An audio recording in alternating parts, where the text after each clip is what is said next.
میں، لیکن جب انتقال کا وقت آیا تو کوئی ایسا نہیں ہے جو سورہ یاسین کو بیٹھ کر وہاں تلاوت کر سکے، بلکہ لوگ آج کان میں ہیڈ فون لگا دیتے ہیں، جو انتقال کر رہے ہیں ان کے کان میں ہیڈ فون۔ اللہ اکبر! آج ہمارے نوجوانوں میں، ہمارے نسلوں میں والدین کی عزت و احترام کیا ہے یہ نکل چکا ہے۔ انہیں معلوم ہی نہیں ہے کہ والدین کی عزت و احترام کیسے کرنا چاہیے۔ اس میں صرف بچوں کی غلطی نہیں ہے، والدین کی بھی غلطی ہے۔ کوئی بھی ماں باپ جب اس کے اولاد کو کوئی تکلیف ہو تو اس کو برداشت نہیں کر سکتے ہیں، اس کو مصیبت میں نہیں چھوڑ سکتے ہیں۔ ہلکی سی اگر کوئی پریشانی آئے تو ماں باپ بالکل بے قرار و بےتاب ہو جاتے ہیں کہ کیسے میرے بچے سے یہ پریشانی دور ہو۔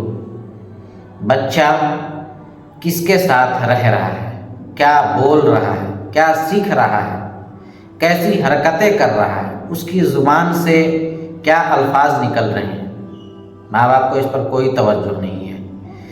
بچہ بالغ ہو گیا، 10 سال یا اس سے زیادہ اس کی عمر ہو گئی، فجر کا نماز چھوڑ کر سو رہا ہے، ماں باپ کو کوئی اس کی فکر نہیں ہے کہ میرا بچہ بالغ ہو گیا یا اتنا بڑا ہو گیا کہ شریعت نے اس کو نماز پڑھنے کی تاکید کی ہے۔ وہ اپنے لیے آگ تیار کر رہا ہے۔ اگر والدین کو پیار محبت ہوتا تو اس بچے کو اٹھاتے اور نماز کی تاکید کرتے۔ محبت کا یہ مطلب نہیں ہے کہ انسان 2 منٹ محبت کرے اور اس کے سالہ سال کی زندگی کو خراب کر دے۔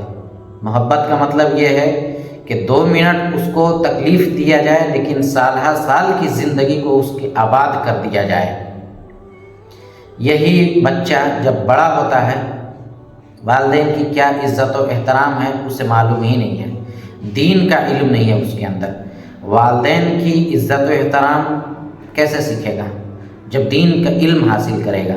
اللہ تبارک و تعالیٰ نے فرمایا وَلَا تَقُلْ لَهُمَا أُفٍّ وَلَا تَنْهَرْهُمَا وَقُلْ لَهُمَا قَوْلًا كَرِيمًا، کہ اگر تمہارے والدین یا ان دونوں میں سے کوئی ایک بڑھاپے کو پہنچ جائیں تو ان کو اف تک نہ کہو۔ اف کے مطلب ہوتا ہے کہ کوئی ایسی چھوٹی بات جس سے ان کا دل دکھے، والدین کو ستانا، والدین کو پریشان کرنا، یہ وہ گناہ ہے کہ اللہ تبارک و تعالیٰ جب تک اس گناہ کی سزا انسان کو دنیا میں نہیں دے گا اس کی موت نہیں آئے گی۔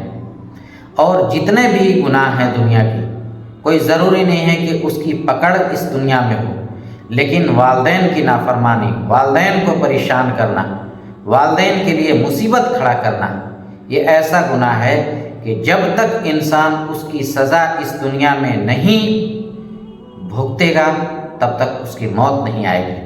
اللہ تبارک و تعالیٰ نے کہا انشکر لی ولی والدی، میرا شکر ادا کرو اور اپنے والدین کا درجہ اللہ نے اپنے بعد ملایا۔ دوسری جگہ اللہ نے کہا وَوَصَّيْنَا الْإِنسَانَ بِوَالِدَيْهِ إِحْسَانًا، کہ ہم نے انسان کو تاکید کی کہ وہ اپنے والدین کے ساتھ حسن سلوک کرے۔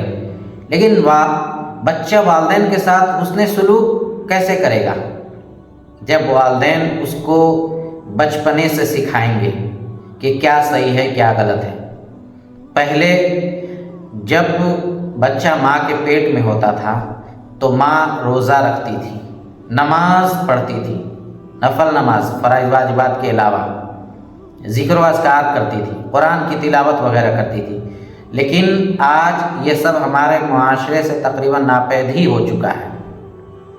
تو جو حالت بچے کے پیدا ہونے سے پہلے ماں کے ساتھ رہا، وہی حالت بچے کے اس دنیا میں آنے کے بعد بھی کچھ نہ کچھ اثر دکھائی دے گا آپ کو اس بچے میں۔ اگر ماں بہت تقویٰ اور عبادت کے ساتھ حالت حمل میں زندگی گزاری تو اس کا اثر بھی دکھائی دے گا۔ الا ماشاء اللہ کبھی کبھی ہوتا ہے کہ نیک لوگوں کے گھر میں بھی شیطان پیدا ہو جاتے ہیں، تو یہ اللہ کی قدرت ہے۔ آپ نبی کو بھی دیکھ سکتے ہیں، نوح علیہ السلام کے گھر میں ان کا بیٹا کافر آزر کے گھر میں ابراہیم خلیل اللہ، تو یہ اللہ کی قدرت ہے۔ لیکن قاعدہ اور اصول یہی ہے کہ والدین جس طریقے سے رہیں گے ان کا اثر بچے کے اندر آپ کو دکھائی دے گا۔ تو والدین کو بھی دین پر چلنے کی ضرورت ہے، اور جب بچہ اس دنیا میں آیا، جب اس کی زبان اللہ تبارک و تعالیٰ نے بولنے کے لائق کر دیا، تو اس کی زبان سے اللہ اور رسول کا نام نکلنا چاہیے جس اللہ نے اس کو پیدا کیا۔ پھر اس کو علم دین سے آراستہ کرنا چاہیے، دنیاوی علم بھی دینا ضروری ہے۔ ایسا نہیں ہے کہ اپنی اولاد کو صرف آپ علم دین ہی دیں، دونوں دیں۔ دونوں تعلیم کی موجودہ دور میں یکساں اہمیت و ضرورت ہے۔ ایک تعلیم رہے گا تو انسان ایک ہی جگہ کامیاب رہے گا۔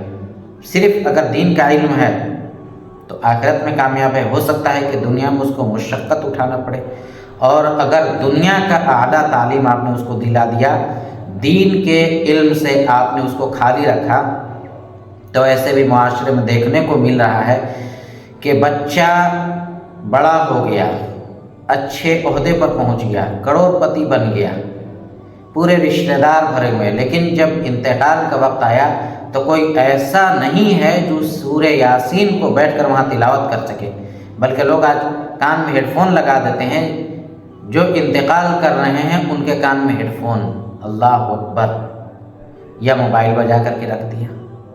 تو والدین کی بھی غلطی ہوتی ہے۔ والدین کو پہلے ٹھیک ہونے کی ضرورت ہے، اس کے بعد اپنے بچے کو دین کے حساب سے تربیت کیجیے۔